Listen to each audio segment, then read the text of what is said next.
First of all, the protests nowadays are basically riots, and they're very small in number, though spread out in different cities. And we have to distinguish them from the protests that we had last week, which were nonviolent and not against state institutions. Those protests were about financial institutions that had collapsed and people had lost their money, and they were trying to put pressure on the government to do something about their losses, which was legitimate, and even now everyone says that those grievances have to be dealt with. And Ayatollah Khamenei and the Iranian president have both said that what Iran's foreign antagonists have done is that they've used those legitimate grievances and tried to create riots and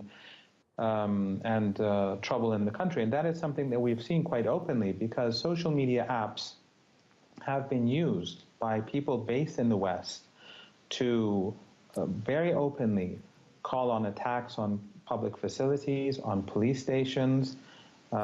They've been teaching people how to make bombs, Molotov cocktails.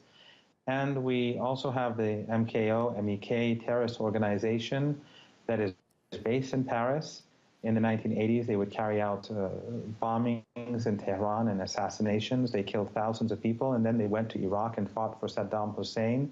So they're basically seen as traitors by Iranians, and they're based in the West, and they've been using these apps to call on their people to riot.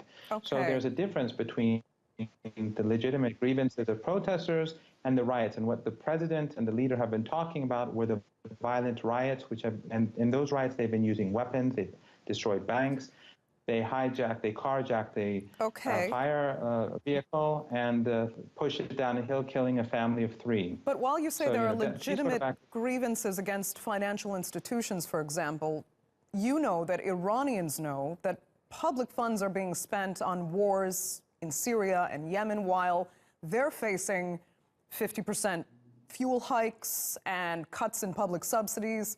How can the government sustain that? Well, if we go and look at the polls, the University of Maryland, which is an American university, it has a very credible polling center, which is non-politicized. They carry out regular polls in Iran, and they're online for your viewers to look.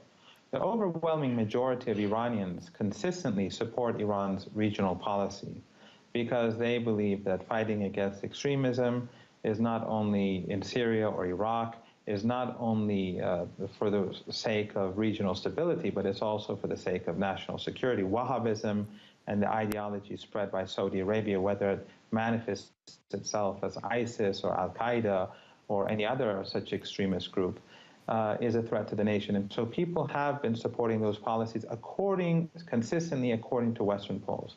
But the point that you make is actually very accurate, and that is that the 50% hike in the fuel and the cost of fuel is something that there is a cause for concern. And there is a debate in Iran about the pace of reforms.